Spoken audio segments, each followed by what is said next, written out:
Oke.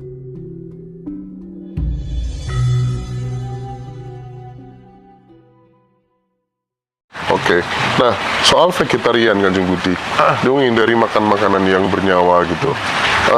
Dampak yang bisa dirasakan secara nyata sebenarnya apa sih? Vegetarian itu saya bilang bagus, luar biasa. Oke. Dulu saya vegetarian, cuma karena dipaksa teman-teman makan daging, mau makan daging. Vegetarian itu luar biasa. Pertama, setelah kita makan, memang di awalnya lemes. Karena biasa makan yang lain-lain. Karena vegetarian ini, apa dulu nih, murni atau tidak? Kalau murni itu udah tanpa bumbu, nggak pakai bawang.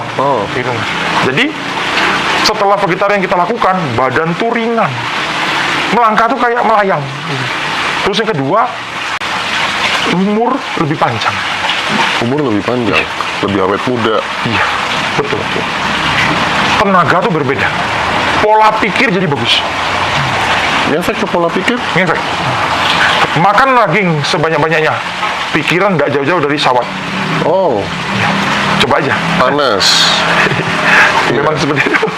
Kenapa mau dipaksa dulu sama teman-temannya makan daging? Karena dulu bos saya tuh, waktu saya ngelamar kerja dulu, Singapura tuh, dia bilang kalau mau kerja sama saya harus bisa minum sama makan daging.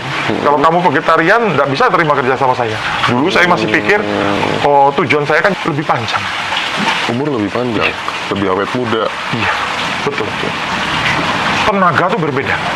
Pola pikir jadi bagus. Ngefek ke pola pikir? Ngefek. Makan daging sebanyak-banyaknya. Pikiran nggak jauh-jauh dari sawat. Oh, Coba aja. panas. Memang seperti itu. Kenapa mau dipaksa dulu sama teman-temannya makan daging? Karena dulu bos saya tuh, waktu saya ngelamar kerja dulu, Singapura tuh, dia bilang kalau mau kerja sama saya harus bisa minum sama makan daging. Kalau kamu vegetarian, nggak bisa terima kerja sama saya. Dulu saya masih pikir, tujuan saya kan nyari uang sebanyak-banyaknya. Ya sudah, saya lakukan apa yang saya lakukan. Iya.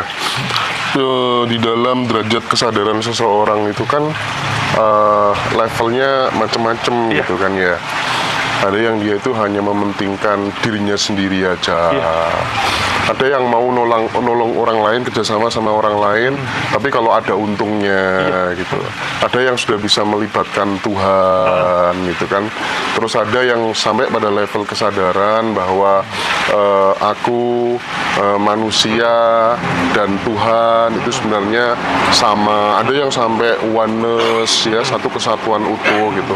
Ada yang dia sudah bisa mengalami ketuhanan itu sendiri gitu, sehingga iya, dia sudah nggak bisa membedakan lagi mana yang manusia, makhluk lain dengan Tuhan. Sudah mengalami satu kesatuan, penyadaran tertentu gitu. Nah, bagaimana Kanjeng Budi menerapkan hal itu ke siapapun orang yang punya kepentingan terhadap Kanjeng Budi gitu, sehingga tidak mengecewakan orang lain. Seberapa hati-hati Kanjeng Budi untuk tidak mengecewakan orang lain yang jauh-jauh datang ke sini misalnya itu. Jadi gini Om, kalau Om mencari Tuhan, masuk ke jalur yang istilahnya ketuhanan atau mencari cahaya itu, tidak ada lagi kejahatan, tidak ada lagi kebaikan dalam kehidupan. Oke. Baru Om bisa mencapai ketuhanan. Nggak ada kejahatan, nggak ada kebaikan. Tuhan tidak berada di positif negatif. Iya. Jadi kalau kita masih masuk dalam karma manusia, kita nggak akan bisa sampai kesempurnaan. Kalau manusia, kekecewaan manusia dan lain-lain. Jadi gini Om, kalau saya beda dengan orang lain. Kalau saya tidak mau terima, ya saya tidak mau terima. Saya tidak pernah berpikir apa yang terjadi, mereka marah dan lain-lainnya, karena karma mereka adalah milik mereka. Saya tidak mau masuk dalam karma mereka. Nolong orang itu, Om adalah mencemplungkan diri ke dalam mereka punya masalah. Mereka yang bikin masalah. Om cuma dikasih getahnya untuk mengurangi masalah. Kalau Om masuk ketuhanan, Om harus bersih dari itu. Jadi tidak ada perasaan yang muncul di dalam itu semua. Seperti itu. Makanya banyak pendeta khusus yang udah menjelang jalan kematian, dia tidak terima siapapun lagi. Dia tidak mau orang bilang kasihan apa, tidak lagi. Karena dia nggak masuk dalam jamaah. Jadi yang dialami mereka itu adalah kutukan penderitaan dunia Om. Masa Om mau masuk situ? Itu artinya Kanjeng Budi memang benar-benar memilah-milah gitu. Iya, karena ada yang bebel, yang dia diomongin tuh percuma.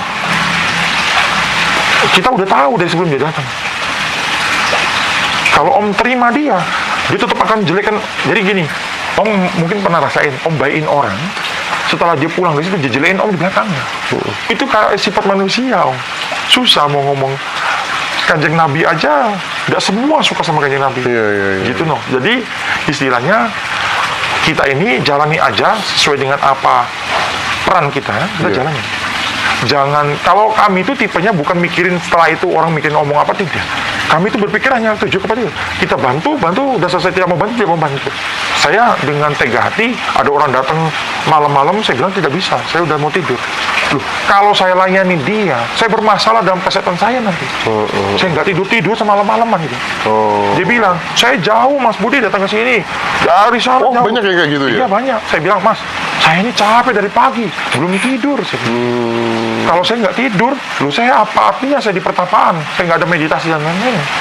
Makanya saya bilang, jangan masuk pertapaan sebelum jam 9. Karena saya belum selesai berdoa. Kita lagi berdoa.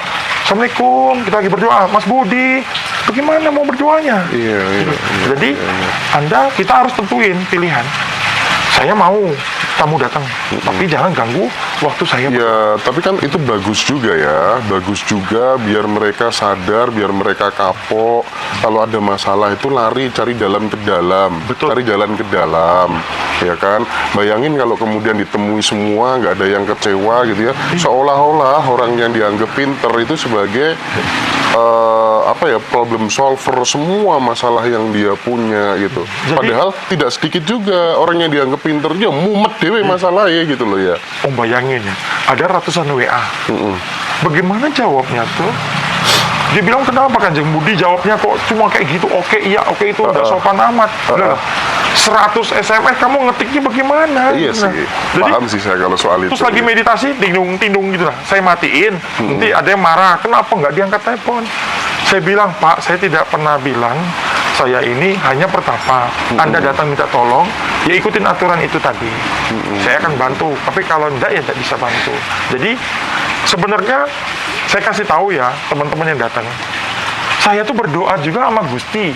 Anda bisa doa sendiri di rumah sebenarnya. Nah, Gitu loh. Kenapa jauh-jauh? nah, Gitu loh. tuh rungokno. Iya. Tapi kalau untuk pengen ketemu Kanjeng Budi, kita pengen belajar bareng sekali lagi. Kanjeng Budi membuka diri di tanggal 2 Juni nanti di Yogyakarta, teman-teman silakan yang mau bergabung. Dan barusan Kanjeng Budi juga sudah memberikan penegasan gitu ya, penegasan bahwa kita ini sudah memiliki tool yang sama dari Tuhan gitu kan ya. Tidak perlu kemudian menggantungkan diri kepada orang lain gitu, karena saya dulu pernah begitu Kanjeng Budi. Jadi saya bukan ke dukun sih, saya ke ini, saya tuh dari dulu gitu kan sudah bisa membaca kira-kira wajahnya orang ini nanti dia pasti akan jadi pejabat, ini dia pasti akan tinggi nanti, prestasinya bagus gitu, pasti jadi orang berhasil gitu. Sehingga saya melakukan investasi banyak ketika saya waktu masih kuliah dulu, investasi ke teman-teman yang bakal dari sorot matanya gitu, aku udah bisa naker gitu. Nah suatu ketika gitu ya, karena saya mengidolakan senior gitu ya, sekali dua kali dikecewakan gitu ya. Terakhir saya nggak bisa menerima, waduh ternyata gini ya kalau kita bergantung sama orang lain itu. Disitulah kemudian saya janji mulai detik ini saya nggak akan menggantungkan nasib saya kepada para senior saya ya, karena saya basicnya aktivis dulu kan, dan mulai saat itu saya bilang saya akan bikin kursi sendiri mulai saat ini sampai sekarang gitu. Nah minimal itu pengalaman pribadi saya gitu, harusnya ketika wis jauh-jauh ya Kanjeng Budi nggak mau ditemui, itu harusnya bagus juga Kanjeng Budi, dia akhirnya sadar dan mulai percaya kepada dirinya sendiri aja gitu. Ada sisi positifnya gitu. Iya, ada. Ya sering-sering aja dibegitukan sebenarnya ya. Cuma memang kadang-kadang yang dari yang pada datang ini, kadang-kadang memang kenapa saya juga banyak nemuin juga karena ada memang yang dari awalnya dia nggak tahu. Tulis Jadi Mas komennya deh tadi. dia nggak sadar Ya, kok kenapa begini hidupnya. Nah, itu memang kadang-kadang ya kita kadang-kadang kan bantunya di situ. Iya sih. Kadang-kadang ya susah ngomong gitu kan. Jadi kasihan juga kadang-kadang lihatnya ada yang udah bertahun-tahun jatuh bangun aja. Padahal masalahnya tuh kalau begitu diselidiki, oh cuma ini toh gitu. Jadi kebanyakan itu mereka tuh ada yang gara-gara orang lain ngomong, Iya. terbentuk takdir baru. Dia percaya di dalam itu. Ada yang gara-gara orang lain ngomong, akhirnya dia keluar uang besar untuk itu semua. Gitu. Iya sih. Banyak itu semua. Heeh. Jadi sebenarnya kebanyakan itu yang datang itu, kalau saya ngomong ilmiah, namanya mental block. Mental block. Iya. Apa itu mental block? Ya itu, jadi apa yang dia percayain tadi itu, dia percayain dalam alam bawah sadarnya, akhirnya membentuk dia dalam kehidupan nyata. Oke. Kebanyakan begitu. Nah teman-teman, habis ini akan ditulis nomor WA untuk pendaftarannya. Teman-teman nanti atau bisa cek link di bio atau deskripsi YouTube Ngaji Roso. Itu ada nomor WA, silakan di-chat aja untuk pendaftaran gitu. Jadi kan kadang yang datang itu Kanjeng Budi udah dikasih tahu begini, tapi dia masih alasan aja. Tapi nggak bisa, dia tuh bener-bener nggak merasa bahwa dirinya berharga, nggak merasa bahwa dirinya sempurna, derajatnya lebih tinggi daripada uang, sehingga dia mati-matian mengejar uang yang derajatnya lebih rendah daripada dia gitu. Banyak alasan kan kira-kira? Jadi Om, kadang-kadang memang ada yang sedih juga yang datang Om. Jadi ada yang menyedihkan juga, ada yang tidak, ada yang ngeyel, ada yang apa. Jadi memang Om kadang-kadang ya, cuma sekarang ini berbedanya Om, di Petapan ini sekarang banyak datang yang kaum terpelajar. Mereka mau belajar tentang meridian, karena kan meridian ini yang baru, tentang pengetahuan tentang partikel dan lain-lain. Sekarang banyak yang terpelajar datang. Oh gitu ya? Iya. Jadi menariknya Kanjeng Budi itu nanti yang pas pelatihan kita tanggal 2 itu dikombinasikan ya, Iya. antara sisi sains dan spiritual gitu, Iya. dicari titik temunya begitu kah? Nanti saya cari kendala mereka tuh apa. Makanya di cleansing pertama tuh penting banget, karena akan tahu, oh orang ini masalah di sini. Nanti kita bisa gampang bimbing ke depannya. Oke. Ada nggak Kanjeng Budi yang sudah ditangani Kanjeng Budi, tapi dia benar-benar bisa membuktikan, waduh Kanjeng Budi terima kasih banyak, setelah saya mempraktekkan ini perubahan hidup yang bisa saya rasakan gitu. Ada nggak pengalaman hidup itu? Banyak toh. Kalau nggak gitu nggak balik lagi mereka. Nah, Biasanya mereka balik lagi kasih terima kasihnya dan gitu. lain-lain gitu. Ada yang jodohnya susah, akhirnya kita ini bersihkan, kita rubah semua, 3 hari kemudian dapat jodoh dia. Langsung tuh dia bilang ini dapat juga investasi besar dan lain-lain. Jadi ya kalau nggak kayak gitu mereka nggak balik lagi. Banyak ini kan gitu yang ya. penuhnya jadwal ini orang yang balik lagi karena seneng gitu. Itu ya nomor handphonenya teman-teman, silakan sudah saya sematkan. Jadi kalau misalnya jodoh itu problem utamanya apa Kanjeng Budi sebenarnya? Ada 2 sisi, sisi ilmiah sama non ilmiah gitu. Jadi kalau sisi ilmiahnya itu saya masuk ke psikologi. Iya. Jadi karakternya dia, ruang lingkupnya dia, terus cara dia berkomunikasi itu mempengaruhi, dan penampilan dia itu mempengaruhi. Tapi kalau sosok non ilmiah mungkin bekas ada tutupan dari dendamnya seseorang yang dia kecewakan dan lain-lain. Jadi ada 2 sisi memang harus diperiksa dua-duanya. Iya, Kanjeng Budi dalam kasanah literasi ajaran Jawa itu kan ada musnah dan moksa. Itu perbedaannya apa Kanjeng Budi? Wah, ini masuk ke ilmu kesempurnaan. Saya tidak berani melanggar dari Mbah Mujono, karena Mbah Mujono adalah tokoh kesempurnaan saat ini. Oh, gitu ya. Sosok Mbah Mujono menurut Kanjeng Budi seperti apa beliau itu? Beliau itu orang yang terbuka cakranya sangat banyak. Kekuatan energinya besar, Mbah Mujono. Makanya dia bisa memanipulasi tertentu, hal-hal tertentu. Dia orang Memanipulasi hal-hal tertentu itu gimana? Jadi kalau kita bisa menguasai energi dengan besar, kita bisa memanipulasi alam. Misalnya memanipulasi alam itu, Contohnya kita misalnya pesawat jam 8 harusnya telat gitu, bisa kita berhentikan waktu atau gimana? Oh tidak, itu kalau udah mencapai tingkatan dewa. Kan dalam keilmuan energi itu ada tingkatan mencapai tingkatan dewa. Jadi contohnya gini, beberapa minggu yang lalu saya disambar petir, tapi itu petir itu bukan petir yang datang alami, tetapi adanya manipulasi dari kemampuan alam. Jadi saya baru tahu. Makanya sahabatku yang kemarin ngirim petir itu, saya tunggu datang baik-baik kita bicara-bicara untuk kedepannya. Oh, ada yang ngirim? Iya, karena ini adalah orang sakti yang udah mencapai teknik setengah dewa. Dia ada tinggal di Jawa Tengah. Jadi sahabatku, saya welcome baik-baik, kita bisa ngobrol baik-baik di sana. Kita sama-sama saudara gitu. Jadi saya udah nangkep dari kemarin yang beliau kirim, saya udah tahu kemampuan beliau. Itu yang dengar Kanjeng Budi aja atau orang yang lain juga bisa dengar Oh, kebetulan sebenarnya? akibat petir itu mati lampu semua, wifi mati satu daerah kita. Memang Bagaimana Kanjeng Budi bisa menganalisa atau mendeteksi bahwa petir itu bukan karena kehendak alam, tapi ada orang yang punya kelebihan khusus bisa mengirimkan petir gitu. Gimana tuh caranya? kebetulan gini, ini masuk sisi non ilmiah ya. Semua yang menurunkan petir hujan itu ada oknumnya, ada petugasnya. Tanya aja petugas. Sopo yang tadi nyuruh turunin petir? Dia akan kasih tahu. Gitu. Jadi semua tuh ada petugasnya di sana tuh. Petugasnya Gusti namanya. Ada banyak rahasia alam saya nggak berani bilang ya. Ada petugas Gusti. Jadi petugas Gusti tahu alam. Dan kita juga tahu bedanya petir yang asli sama petir yang tidak. Petir itu kan ngejar. Saya lagi duduk di lagi makan, dia ngejar ke dalam. Oke. Dia menunjukkan bahwa ini kemampuan dia. Jadi memang itu kami sebutnya tuh orang setengah dewa kalau udah bisa menggerakkan petir. Dan itu masih ada di Jawa Tengah. Di Jawa Tengah? Iya, nanti kalau orang udah datang, tapi dia bukan dukun, bukan apa, dia hanya orang biasa. Oh. Tapi baik sama Kanjeng Budi. Harusnya baik ya. Dia nyerang atau gimana sih Ngasih sebenarnya? tunjuk. Dia kasih tanda dulu bahwa dia mau datang. Gitu. Oh, gitu ya. Udah banyak soalnya dukun apa semua datang ke tempat saya. Oh iya?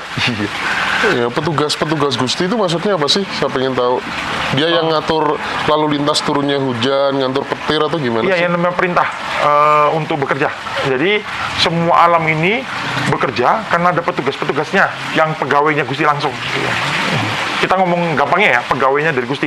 Jadi Gusti itu hanya mengatur aja tata, semuanya tuh udah bergerak. Alam tuh ada petugasnya yang menjalankan. Kalau dalam dunia spiritual, pasti teman sahabat-sahabat yang punya kemampuan pasti tahu bahwa kalau ini ada penjaganya, ini ada penjaganya, ada yang menjalankan. Iya. Misalnya langit pertama aja ada penjaganya, langit pertama ada penjaga yang berikutnya.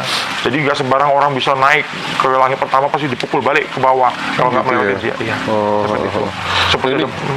ada yang tanya nih, sebagai orang yang ahli dalam melihat dunia gaib, saya ingin mengetahui pendapat Kanjeng Budi, apa di dalam perut bumi ini ada kehidupan yang mempunyai peradaban yang maju? Mereka termasuk dalam golongan apa?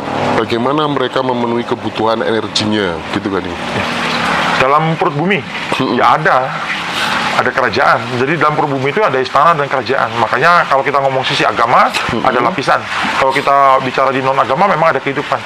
Jadi memang ada seperti kehidupan di atas, ada juga kehidupan di bawah.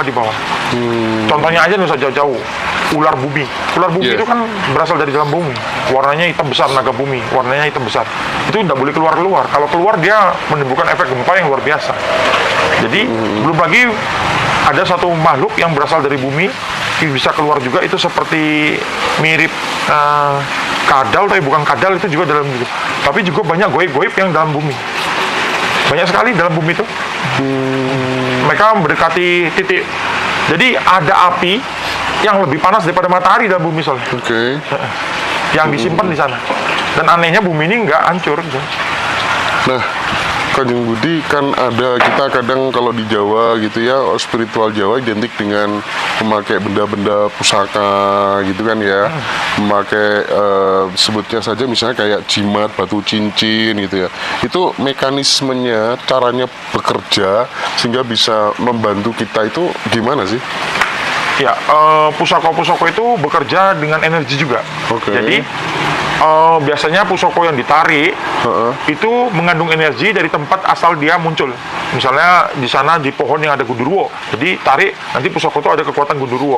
Nanti akan berefek kepada misalnya kekebalan kah atau apa gitu. Nah itu bisa dirasakan ke tubuh manusia. Jadi pusaka itu memang dari zaman dahulu dipakai untuk pendampingan manusia tadi. Tetapi kalau kita masuk dalam jalur untuk jalur istilahnya mendekati diri sama Gusti, itu tidak perlu pusaka lagi karena semuanya itu adalah bisa kita rubah jadi pusaka. Jadi kalau Simba dulu dia petik aja daun, dia bilang bahwa ini daun, kamu pergi perang, kamu selamat, itu jadi pusaka. Karena di saat dia berdoa tadi, energi dalam dirinya tuh masuk ke dalam tempat tadi, melindungi orang tadi. Oke. Seperti itu. Dan ini nih menarik nih. Ada seorang ilmuwan berkata gitu kan ya, dialah eksistensi yang kalian kerap sebut sebagai Tuhan. Tapi jika kau ragu untuk mempercayainya, maka jagalah harga dirimu. Sebab Tuhan merupakan ciptaan dari mereka yang tidak memiliki tempat untuk kembali gitu. Ungkapan tersebut merupakan salah satu alasan mendasar tentang Tuhan adalah ciptaan dari manusia yang tak memiliki jawaban akan sesuatu hal karena minimnya teknologi pada masa itu. Sehingga sampai saat ini pemikiran tersebut pun masih jadi perdebatan. Nah, Stephen Hawking pun juga ngomong seperti itu. Nah, menurut Kanjeng Budi gimana itu? Jadi kalau dia udah bicara gini, dia akan menyentuh kedapan yang disebut partikel yang tidak diketahui atau partikel Tuhan. Oke. Nah, susahnya ini di dalam YouTube kita ini kan sebagian separuh-separuh dari orang beragama dan tidak beragama. Oke. Jadi kalau saya kupas ini menimbulkan dampak yang besar nanti. Oh, iya. Jadi kita harus hati-hati ya, Kanjeng Budi ya. Ya, memang ada peneliti dari luar negeri datang, dia nanya tentang partikel unknown atau partikel yang tidak diketahui atau disebut partikel Tuhan. Dia nanya, Kanjeng Budi, kenapa partikel Tuhan itu tidak bisa mereka tahu sesungguhnya apa partikel Tuhan itu? Apa kandungan unsurnya? Dia bertanya itu, saya berpikir, apakah saya jawab atau tidak? Karena mereka menggunakan alat tidak bisa mengetahui tentang apa itu cahaya itu. Jadi intinya itu cuma cahaya yang tidak diketahui, yang mengandung tenaga yang tidak diketahui. Itu kenapa mereka sebut partikel Tuhan atau partikel yang tidak diketahui. Dan itu bisa muncul di mana aja ditangkapnya partikel itu. Nah, ini sebenarnya dalam. Saya nanti bicaranya nggak terlalu dalamnya karena ini berbahaya. Saya bilang sama dia, kalau kamu bisa memisahkan unsur air dan cahaya, kamu akan ketemu rahasia dari partikel itu. Mereka bingung, kami belum punya alatnya untuk memisahkan air dari cahaya. Akhirnya Anda tahu mereka lakukan penelitian ini, lanjutin apa saya nggak tahu. Karena saya tidak kasih tahu lagi. Jadi sesungguhnya dalam partikel cahaya tadi ada satu buah cahaya lagi. Itulah yang disumber segalanya. Itu rahasia di balik nur. Wah, menarik. Nah, Kanjeng Budi, tentang sosok Ibu Ratu, adakah dawuh terbaru gitu? Kanjeng Budi sebagai juru kunci Ratu Laut Pantai Selatan gitu, ada nggak insight baru dari beliau gitu kepada yang dititipkan kepada Kanjeng Budi gitu? Belum. Nanti mungkin keluar dawuh baru itu biasanya di Suro. Suro? Iya. Suro sering ada dawuh baru? Iya.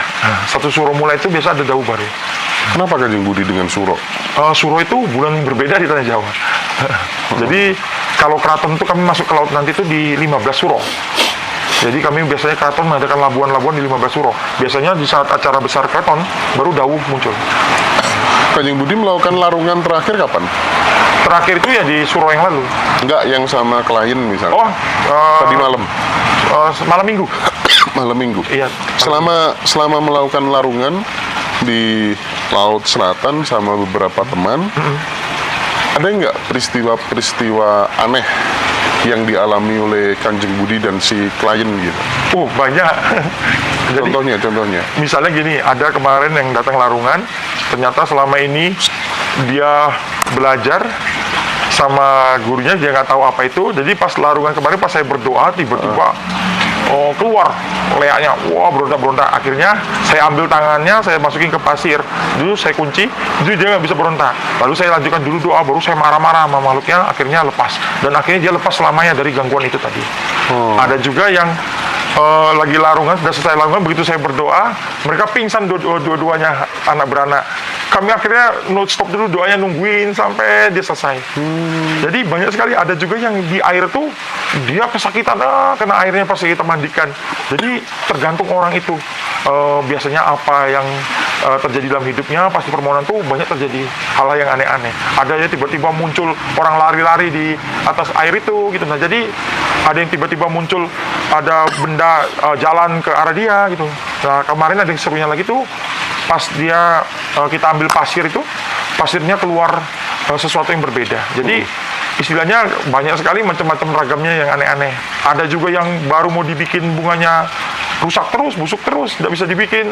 Jadi banyak sekali kejadian aneh-aneh sana. Nah, kemarin ini malam Minggu larungan yang bagi saya luar biasa karena malam Minggu ini kami berapa tahun ini belum ketemu saat kami berdoa tuh turun hujan. Hujannya seperti es dinginnya untuk membersihkan diri. Tadi malam itu terjadi.